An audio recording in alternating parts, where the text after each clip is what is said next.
The Little Peasant. There was a certain village wherein no one lived but really rich peasants, and just one poor one, whom they called the Little Peasant. He had not even so much as a cow, and still less money to buy one, and yet he and his wife did so wish to have one. One day he said to her, "Listen, I have a good idea. There is our gossip, the carpenter. He shall make us a wooden calf, and paint it brown, so that it looks like any other, and in time it will certainly get big and be a cow." The women also liked the idea, and their gossip the carpenter cut and planned the calf, and painted it as it ought to be, and made it with its head hanging down, as if it were eating. Next morning, when the cows were being driven out, the little peasant called the cowherd in and said, "Look, I have a little calf there, but it is still small and has to be carried." The cowherd said, "All right," and took it in his arms and carried it to the pasture, and set it among the grass. The little calf always remained standing like one which was eating, and the cowherd said, "It will soon run by itself. Just look how it eats already." At night, when he was going to drive the herd home again, he said to the calf, "If you can stand there and eat your fill, you can also go on your 4 legs. I don't care to drag you home again in my arms." But the little peasant stood at his door and waited for the calf, and when the cowherd drove the cows through the village, and the calf was missing, he inquired where it was. The cowherd answered, "It is still standing out there eating. It would not stop and come with us." But the little peasant said, "Oh, but I must have my beast back again." Then they went back to the meadow together, but someone had stolen the calf, and it was gone. The cowherd said, "It must have run away." The peasant, however, said, "Don't tell me that," and led the cowherd before the mayor, who for his carelessness condemned him to give the peasant a cow for the calf which had run away. And now the little peasant and his wife had the cow for which they had so long wished, and they were heartily glad, but they had no food for it, and could give it nothing to eat, so it soon had to be killed. They salted the flesh, and the peasant went into the town and wanted to sell the skin there, so that he might buy a new calf with the proceeds. On the way he passed by a mill, and there sat a raven with broken wings, and out of pity he took him and wrapped him in the skin. But as the weather grew so bad, and there was a storm of rain and wind, he could go no farther, and turned back to the mill and begged for shelter. The miller's wife was alone in the house, and said to the peasant, "Lay yourself on the straw there," and gave him a slice of bread and cheese. The peasant ate it, and lay down with his skin beside him, and the woman thought, "He is tired and has gone to sleep." In the meantime came the parson. The miller's wife received him well, and said, "My husband is out, so we will have a feast." The peasant listened, and when he heard them talk about feasting, he was vexed that he had been forced to make shift with a slice of bread and cheese. Then the woman served up 4 different things: roast meat, salad, cakes, and wine. Just as they were about to sit down and eat, there was a knocking outside. The woman said, "Oh heavens, it is my husband."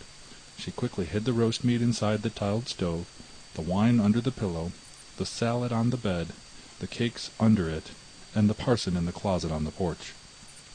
Then she opened the door for her husband and said, "Thank heaven you are back again.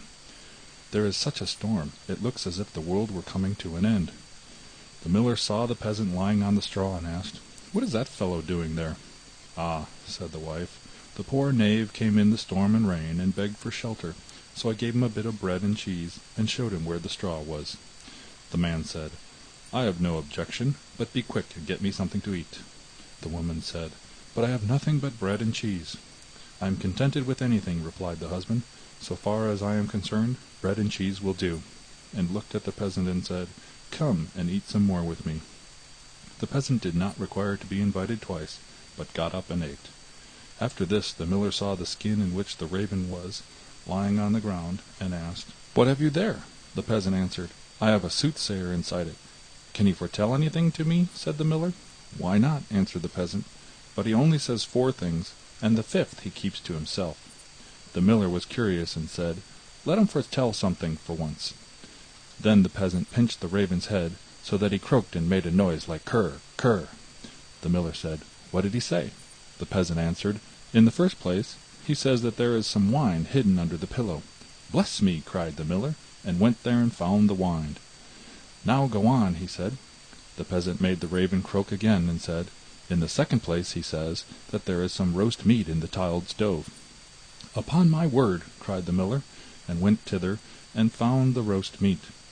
The peasant made the raven prophesy still more, and said, "Thirdly, he says that there is some salad on the bed." "That would be a fine thing," cried the miller, and went there and found the salad. At last the peasant pinched the raven once more till he croaked, and said, "Fourthly, he says that there are some cakes under the bed." "That would be a fine thing," cried the miller, and looked there and found the cakes. And now the two sat down to the table together, but the miller's wife was frightened to death, and went to bed and took all the keys with her. The miller would have liked much to know the fifth, but the little peasant said, "First we will quickly eat the four things, for the fifth is something bad."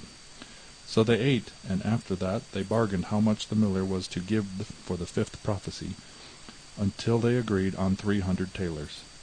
Then the peasant once more pinched the raven's head till he croaked loudly. The miller asked, "What did he say?"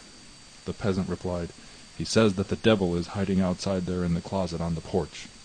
The miller said, "The devil must go out," and opened the house door. Then the woman was forced to give up the keys, and the peasant unlocked the closet. The parson ran out as fast as he could, and the miller said, "It was true, I saw the black rascal with my own eyes." The peasant, however, made off the next morning by daybreak with the 300 talers. At home the small peasant gradually launched out. He built a beautiful house, and the peasants said, "The small peasant has certainly been to the place where golden snow falls, and people carry the gold home in shovels." Then the small peasant was brought before the mayor, and bidden to say from whence his wealth came. He answered, "I sold my cow's skin in the town for 300 talers." When the peasants heard that, they too wished to enjoy this great profit, and ran home, killed all their cows, and stripped off their skins in order to sell them in the town to the greatest advantage. The mayor, however, said, "But my servant must go first." When she came to the merchant in town, he did not give her more than 2 talers for a skin, and when the others came, he did not give them so much, and said, "What can I do with all these skins?"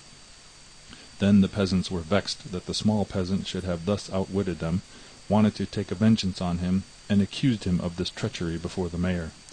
The innocent little peasant was unanimously sentenced to death, and was to be rolled into the water in a barrel pierced full of holes. He was led forth, and a priest was brought, who was to say a mass for his soul. The others were all obliged to retire to a distance, and when the peasant looked at the priest, he recognized the man who had been with the miller's wife. He said to him, "I set you free from the closet, set me free from the barrel." At this same moment up came, with a flock of sheep, the very shepherd whom the peasant knew had long been wishing to be mayor. So he cried with all his might, "No, I will not do it. If the whole world insists on it, I will not do it." The shepherd, hearing that, came up to him and asked, "What are you about? What is it that you will not do?" The peasant said, "They want to make me mayor, if I will put myself in the barrel, but I will not do it." The shepherd said, "If nothing more than that is needful in order to be the mayor, I would get into the barrel at once." The peasant said, "If you will get in, you will be mayor." The shepherd was willing, and got in, and the peasant shut the top down on him, and he took the shepherd's flock for him, and drove it away. The parson went to the crowd and declared that the mass had been said. Then they came and rolled the barrel towards the water. When the barrel began to roll, the shepherd cried, "I am quite willing to be mayor." They believed no otherwise than that it was the peasant who was saying this, and answered, "That is what we intend, but first you shall look about you a little down below there." And they rolled the barrel down into the water. After that the peasants went home, and as they were entering the village, the small peasant also came quietly in, driving a flock of sheep, and looking quite contented. Then the peasants were astonished, and said, "Peasant, from whence do you come? Have you come out of the water?" "Yes, truly," replied the peasant. "I sank deep, deep down, until at last I got to the bottom. I pushed the bottom out of the barrel, and crept out, and there were pretty meadows on which a number of lambs were feeding, and from thence I brought this flock away with me." Said the peasants, "Are there any more there?" "Oh, yes," he said, "more than I could want." Then the peasants made up their minds that they too would fetch some sheep for themselves, a flock apiece, but the mayor said, "I come first." So they went to the water together, and just then there were some small fleecy clouds in the blue sky, which are called little lambs, and they were reflected in the water. Whereupon the peasants cried, "We already see the sheep down below." The mayor pressed forward and said, "I will go down first and look about me, and if things promise well I'll call you." So he jumped in. Splash went the water. It sounded as if he were calling them, and the whole crowd plunged in after him as one man.